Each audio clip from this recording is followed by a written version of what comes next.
আসসালামু আলাইকুম ওয়া রাহমাতুল্লাহি ওয়া বারাকাতুহু। আশা করি সবাই মহান রব্বুল আলামিনের অশেষ মেহেরবানিতে ভালো আছেন। ইনশাআল্লাহ আপনাদের দোয়ায় আমি অনেক ভালো আছি। আজকে আমি আপনাদের জন্য বশীকরণের অত্যন্ত শক্তিশালী পাওয়ারফুল একটি আমল নিয়ে হাজির হয়েছি। যারা বিভিন্ন ধরনের ঝামেলার মধ্যে আছেন, স্বামীকে নিয়ে অশান্তির মধ্যে আছেন, স্ত্রীকে নিয়ে অশান্তির মধ্যে আছেন, অথবা অন্য যে কেউ আপনার জন্য অশান্তি সৃষ্টি করতেছে, আত্মীয় স্বজনের মধ্যে, চাকরি কর্মস্থলের মধ্যে, যে কারোর জন্য ইনশাআল্লাহ এই কাজটি করতে পারবেন। আমলটি অবশ্যই আমার থেকে অনুমতি নিয়ে করবেন। আমি সেই সমস্ত ভাইদেরকে আমার মন থেকে অনুমতি দিব। যারা চ্যানেলটি সাবস্ক্রাইব করবে, ভিডিওতে লাইক দেবে, কমেন্টে আমি লিখে নিজের নাম লিখে দেবে। ইনশাআল্লাহ আমি তাদেরকে আমার মন থেকে আমলটি করার জন্য একদম খাসভাবে অনুমতি দিব। তো আমলটি শেয়ার করার আগে কিছু গুরুত্বপূর্ণ কথা না বললে নয়। বর্তমান সময়ে আপনারা লক্ষ্য করবেন ইউটিউব এবং ফেসবুকের মধ্যে হাজার পণ্ড কবিরাজ চ্যানেল খুলে বসে আছে। বিভিন্ন ধরনের এডিটিংমূলক ভিডিও ছেড়ে মানুষকে প্রতারণা করতেছে, ধোঁকা দিচ্ছে। বিভিন্ন ধরনের মানুষের কঙ্কালের হাট কৃত্রিম, এগুলা কোনো আসল না, এগুলা আপনার নকল। কতগুলো প্লাস্টিকের হাট নিয়ে বিভিন্ন বাতি দিয়ে বিভিন্ন ধরনের আকর্ষণীয় ভিডিও তৈরি করে মানুষের কাছ থেকে লক্ষ লক্ষ কবিরাজ সেজে, মালা পড়ে, বিভিন্ন ধরনের হুজুর সেজে, ফিস সেজে বসে আছে। তারা মানুষের কাছ থেকে টাকা নিয়ে মানুষকে ব্লক দিচ্ছে, মানুষকে ধোঁকা দিচ্ছে কাজ করে দেওয়ার নামে অনলাইনে। তারা ওদের কোনো তদবির কোনো কিছু পাঠায় না। আর এক শ্রেণীর কবিরাজ আছে মানুষের কাছ থেকে বিভিন্ন ধরনের ছবি খুঁজে, উলঙ্গ ছবি খুঁজে। এই সমস্ত বন্ড কবিরাজ থেকে আপনারা দূরে থাকবেন ইনশাআল্লাহ। আমি অন্ধকে ভণ্ড হলে প্রতারিত বলে আমার কাছে আসার জন্য বলতেছি না। আপনারা দয়া করে মেহরবানি করে আমার কাছেও আসবেন না। আপনারা আমি যেভাবে বলি আমার কাজগুলো সেভাবে করুন, কারণ আমি একদম সত্য কিতাবে বর্ণিত সত্য আমলগুলো দিয়ে থাকি। কোনো কিছু নিজের কাছে রেখে দিই না, একদম সত্য আমলগুলো দিয়ে থাকি। আল্লাহর রহমত আমার থেকে অনুমতি নিয়ে যদি কাজগুলো করেন আপনারা ইনশাআল্লাহ 100% রেজাল্ট পাবেন।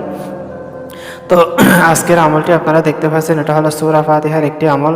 আপনারা দেখতে পাচ্ছেন এখানে আমি 2টা মরিচ নিয়েছি আর কিছু মরিচের বীজ নিয়েছি। তো আমলটি কিভাবে করবেন আমি আপনাদেরকে এখন সেভাবে বলতেছি। আমলটি করতে হবে শুধুমাত্র বৃহস্পতিবার দিন। এই আমলটি করতে পারবেন শুধুমাত্র বৃহস্পতিবার দিন সূর্য ওঠার 1 ঘন্টার পর। সূর্য ওঠার প্রথম ঘন্টার মধ্যে, অর্থাৎ সূর্য ওঠার 1 ঘন্টা যখন সূর্য উঠবে সেই 1 ঘন্টা পর আপনারা কি করবেন, এরকম ভালো থেকে মরিচ নিয়ে, মরিচ থেকে আপনারা কি করবেন, ফ্রেশ করে আমি আপনাদেরকে দেখিয়ে দিচ্ছি। ফ্রেশ মরিচের বিচিগুলো আপনারা কি করবেন, বের করবেন। এই যে মরিচের বিচি, আপনারা কি করবেন, ফ্রেশ মরিচের বিচি নেবেন।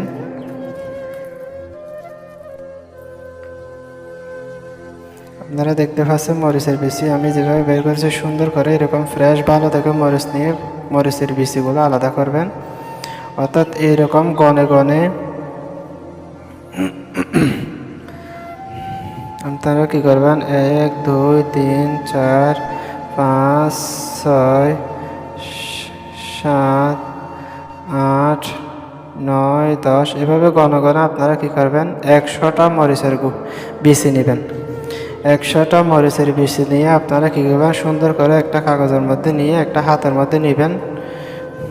সুন্দর করে গনে 100টা মরিচের বিচি নিয়ে আপনারা কী করবেন, বৃহস্পতিবার আমলটি করতে হবে। আমি আপনাদের আবারও বলতেছি, বৃহস্পতিবার আপনারা কী করবেন, এইরকম গনে গনে 100টি মরিচের বিচি নিয়ে আপনারা কী করবেন, 100 বার গনে গনে সূরা ফাতিহা পড়ে এটার উপর ফু দিবেন।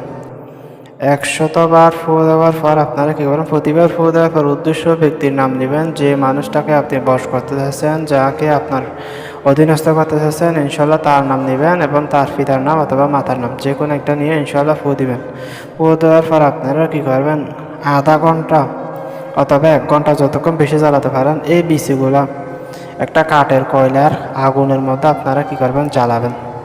ইনশাআল্লাহ মরিচের গোড়া যতক্ষণ পর্যন্ত জ্বলতে থাকবে ইনশাআল্লাহ তার জন্য জ্বালাপোড়া সৃষ্টি হয়ে যাবে। এটা এমন একটা শক্তিশালী আমল, এর আগে অনেক যারা করেছে ইনশাআল্লাহ রেজাল্ট পেয়েছে। আপনারা কী করবেন, এই আমলটি করবেন।